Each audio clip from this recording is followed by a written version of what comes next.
요한복음 5장 1절부터 10절입니다.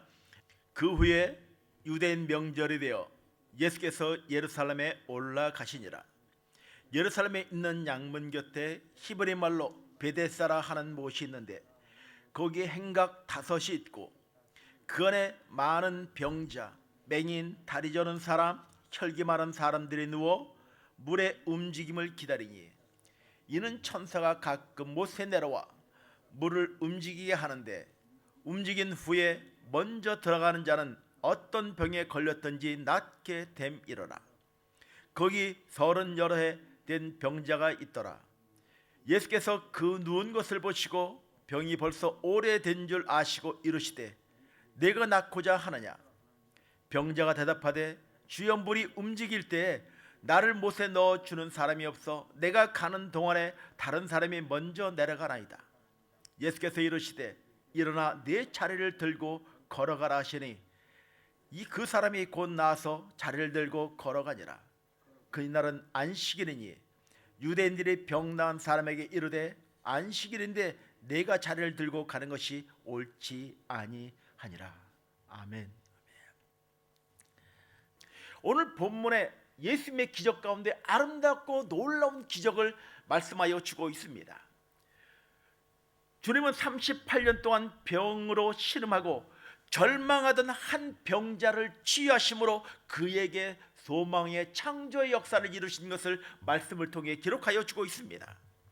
본문에 등장하는 이 사람이 어떤 사람인지는 구체적으로 밝히지 않고 있습니다. 이름도 없고 출신 지역도 없고 또 어떤 병을 앓고 있는지도 성경에는 기록되어 있지 않습니다. 그러나 다만 38년 동안 누워 있다는 말을 유추하여 볼 때 이는 중풍병자라고 우리가 유추하여 보는 것입니다.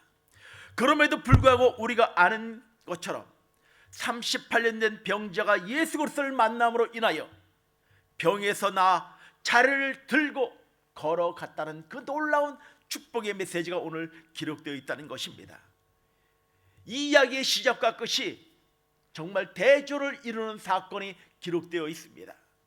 불확실한 것이 확실한 것으로, 절망이 소망으로, 슬픔이 기쁨으로 바뀐 것입니다. 바로 이것이 복음인 것입니다. 불확실한 우리의 삶이 예수 그리스도를 나의 주 나의 하나님으로 고백함으로 인하여 바로 소망 있는 삶으로, 생명의 능력 있는 삶으로 우리의 삶이 바뀐 것, 바로 이것이 바로 복음이라는 것입니다. 복음이란 죄로 말미암아 죽을 수밖에 없는 우리들이 산소망 대신 예수 그리스도를 만남으로 또한 영접함으로 우리의 신분이, 우리의 운명이, 우리의 미래가 달라졌다는 것입니다.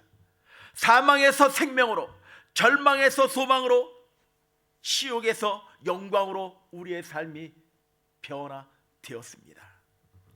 오늘 이 사건은 예수님께서 이 땅에 오신 목적을 가장 잘 보여준 구속사역의 결정적인 예표라고 말할 수가 있습니다. 예루살렘 성 동쪽에는 양문이 있습니다. 그리고 양문 곁에 베데스다라는 그 연못이 있습니다. 이 연못은 제일 먼저 연못에 들어가는 사람에게는 무슨 병에 걸렸든지 깨끗하게 낫는다는 그 전설을 가지고 있습니다. 그래서 수많은 병자들이 항상 모여 물이 동하기만을 기다리고 있었습니다.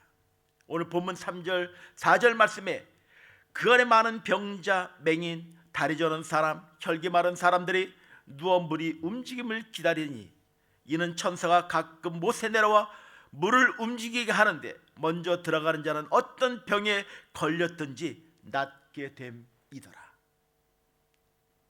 많은 병자들이 물이 동하기를 기다리고 있습니다.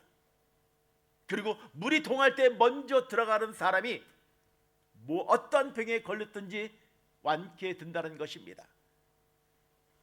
가만히 생각해 보면 이곳 자체가 많은 문제를 안고 있는 세상을 축소하여 준 것 같습니다. 어쩌면 겉으로는 평온한 것 같습니다. 그러나 이 베데스다 연못에는 피를 말리는 엄청난 생존 경쟁의 싸움이 있는 곳입니다.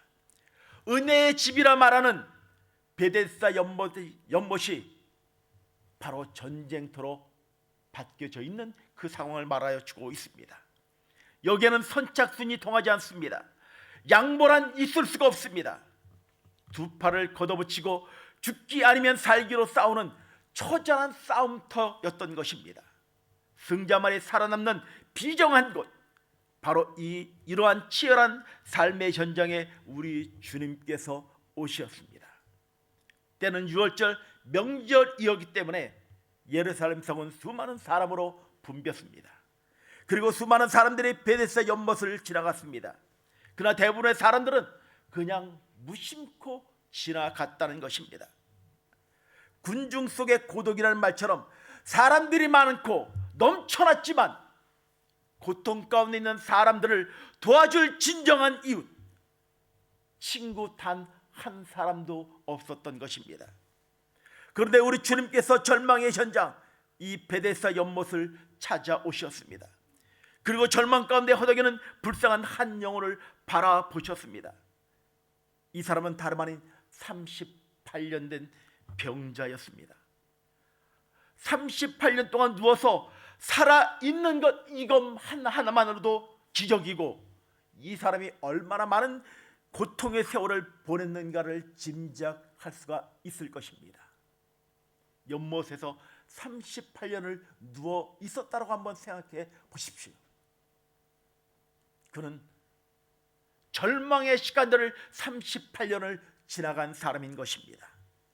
그러나 그 누구도 이 사람에게 관심을 주지 않았습니다. 그 어떤 사람도 이 사람을 도와주지 않았습니다. 쉐엄이 얼마나 있었는지 모르지만 물에 동하면 모든 사람들이 먼저 못에 들어가려고 노력하였지, 이 사람을 연못에 넣어주려고 하는 사람은 단 한 사람도 없었던 것입니다.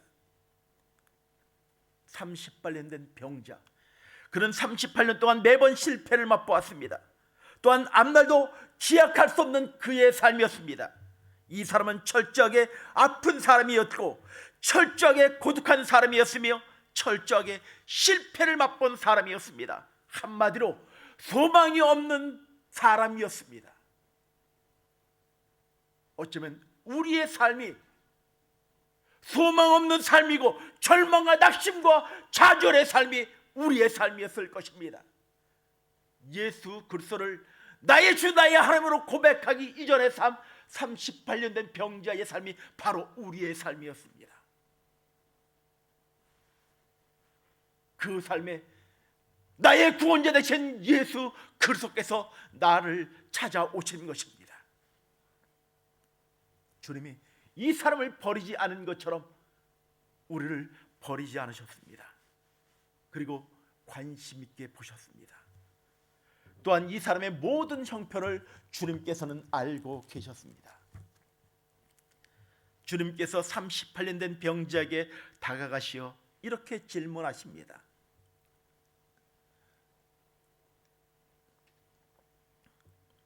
내가 낫고자 하느냐? 이 질문이 참 엉뚱한 질문일지도 모르겠습니다. 38년 된 병자, 소망 없는 그 인생을 향하여 너무나 잘 아시는, 우리의 형질과 우리의 체질을 다 아시는 예수 그리스도께서 내가 낫고자 하느냐? 질문하십니다.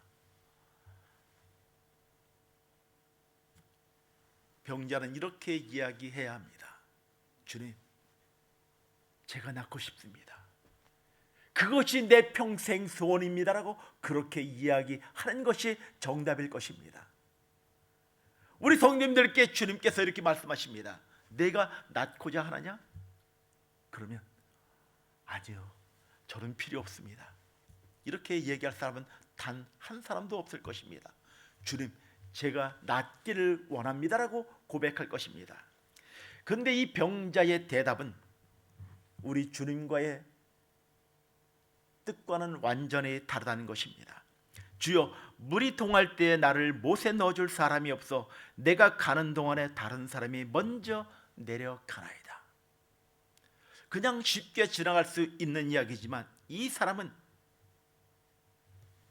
비극은 무엇이냐면 소원 자체를 상실한 사람인 것입니다. 앞에 미래에 대한 소망이 없는 사람의 대답이라는 것입니다. 진정한 소원 자체도 잃어버린 사람이라는 것입니다. 오랜 병으로 고통당하는 환자의 문제는 병 자체도 문제이지만 마음의 문제이고 영적 싸움에서의 문제인 것입니다. 오랜 투병 생활로 이 사람은 소망을 잃었습니다. 그러다 보니 마음이 꼬여서 다른 사람을 원망하는 마음이 그에게 생겼던 것입니다. 나를 못에 넣어줄 단 한 사람도 없다고 불평하고 있는 것입니다. 사실 병든 사람에게 있어서 가장 큰 문제는 자신과의 영적 싸움일 것입니다. 병 낫기 위해서는 하나님이 나의 삶에 일하시는 능력을 신뢰하며 선포하며 나아가야 하는 것입니다. 하나님, 세상의 방법들은 안 된다고 이야기합니다. 절망이라고 이야기합니다. 내 병은 끝났다라고 이야기할 때 하나님이 나의 삶 가운데 일하실 것을 신뢰한다는 그 고백으로 나아가는 삶이 필요한 것입니다. 우리 삶의 절망이 무엇입니까? 하나님을 바라보지 못하게 하는 것이 무엇입니까?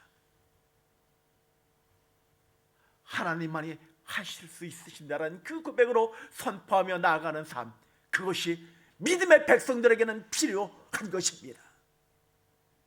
38년 된 그 병자의 절망과 그 낙심의 삶 가운데 주님이 찾아오셔서 내가 낫고자 하느냐라고 말씀하실 때 주님이 나의 삶 가운데 일하실 것을 내가 신뢰한다는 그 고백으로 나아가는 삶의 고백들. 예수께서 이 사람에게 찾아오심으로 삶의 질이 근본적으로 달라지기 시작합니다. 내가 낫고자 하느냐, 이것은 단순한 질문이 아닌 것입니다. 소망의 메시지이며 치료의 역사의 메시지인 것입니다. 주님께서는 이 사람에게 소망을 심어 주심으로 치료를 하시기 시작하십니다. 이것은 단순히 질병만을 치료하는 것이 아니라 마음과 영혼까지도 관심을 갖고 치료하는 것입니다. 한번 잘 생각해 보십시오. 베데스다 연못엔 많은 병자들이 있었습니다. 맹인이 있었고요, 다리를 저는 사람이 있었고요, 혈기 마른 사람이 있었습니다. 그 중에 한 사람이 물에 들어가면, 연못에 들어가면 그런 나음을 얻게 됩니다. 육신의 나음은 얻게 되지만 영혼의 나음은 얻지 못한다는 것입니다. 이 38년 된 병자는 예수 그리스도를 만남으로 말미암아 육신뿐 아니라 영혼의 치료까지도 받게 된다는 것입니다. 이것이 놀라운 굿뉴스, 바로 살아 역사하시는 예수 그리스도의 생명의 능력인 것입니다. 주님이 말씀하십니다. 일어나 내 차례를 들고 걸어가라. 우리에게는 그렇게 특별한 메시지가 아니지만 38년 돼 누워있는 그 사람에게는 이것이 놀라운 명령입니다. 일어나 내 차례를 들고 걸어가라. 일어나 들고 걸어가라. 이 사람에게는 엄청난 일이며 38년 동안 한 번도 해본 일이 아닌 것입니다. 안 해보았지만 믿고 순종하는 것입니다. 나의 생각으로는 도저히 일어날 수 없고 걸을 수 없지만 주님이 말씀하시기에 내가 선포하며 나아가는 그 고백이 필요한 것입니다. 근데 결과는 어떠했습니까? 9절에 그 사람이 곧 나와서 자리를 들고 걸어가니라. 주의 말씀은 권세가 있고 치료의 능력이 있는 것입니다. 죽을 병도 고치는 능력이 있는 것입니다. 그리고 실제로 믿고 순종한 이 사람에게 기적의 역사가 일어났습니다. 이 병자가 한 것은 단 하나, 순종한 것밖에 없다는 것입니다. 예수님을 믿고 순종하여 자리에서 일어났습니다. 38년간 누워 지내던 이 사람의 자리를 들고 걸어갔습니다. 이것이 구원이요, 은혜요, 복음인 것입니다. 사랑하는 성도 여러분, 나를 묻고 있는 것이 무엇입니까? 내가 눈물로 기도하고 있는 것이 무엇입니까? 육신의 질병이십니까? 아니면 경제적인 문제입니까? 자녀입니까? 남편입니까? 아내입니까? 하나님께 올려드리십시오. 오래전 제가 설교를 하면서 한 예화를 본 적이 있습니다. 믿지 않는 남편과 남자와 결혼을 해서 늘 핍박을 받는 한 집사님이 계셨습니다. 교회를 가면 교회를 간다고 늘 갔다 오고 나면 두들겨 맞고요. 늘 눈물로 그런 시간들을 보냈습니다. 늘 새벽 제단을 찾으며 하나님께 눈물로 남편의 영혼 구원을 위해 기도하기 시작합니다. 근데 조짐이 없는 거예요. 근데 그 집사님이 남편의 신발을 들고 성전에 옵니다. 그리고 하나님께 기도하기 시작합니다. 하나님, 이제 신발이 왔으니 우리 남편을 교회로 좀 불러주십시오. 그 영혼을 불쌍히 여겨주십시오. 눈물로 기도하기 시작하는 것입니다.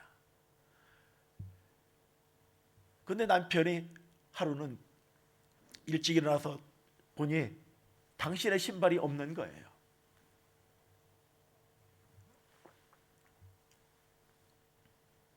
나중에 알고 봤더니 아내가 자기 신발을 가슴에 품고 교회 가서 눈물로 기도하는 그 광경을 보고 그 남편이 교회 나와 신앙생활을 했다고 하는 그 짧은 이야기를 들었습니다.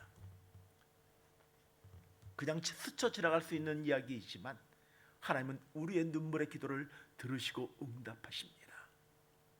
우리가 포기하지 않는 한 주님은 우리의 기도 가운데 역사하시며 능력으로 함께하여 주십니다. 38년 된 이 병자가 혹시 나의 삶의 모습은 아니십니까? 내가 낫고자 하느냐라고 말씀하실 때 불평과 원망의 모습으로 대답하고 있는 것이 혹시 우리의 삶의 모습은 아니십니까? 하나님, 내가 주님을 사랑하고 이 새벽 제단을 찾아 하나님께 기도하는데 왜 나에게 이런 어려움과 절망만 찾아옵니까? 라고 혹시 원망하고 계시진 않으십니까? 하나님, 비록 지금은 어렵고 힘들지만 하나님께서 일하실 것을 내가 신뢰한다는 그 고백으로 나아가는 삶, 그 삶이 우리에게는 필요한 것입니다. 오늘 38년 된 병자가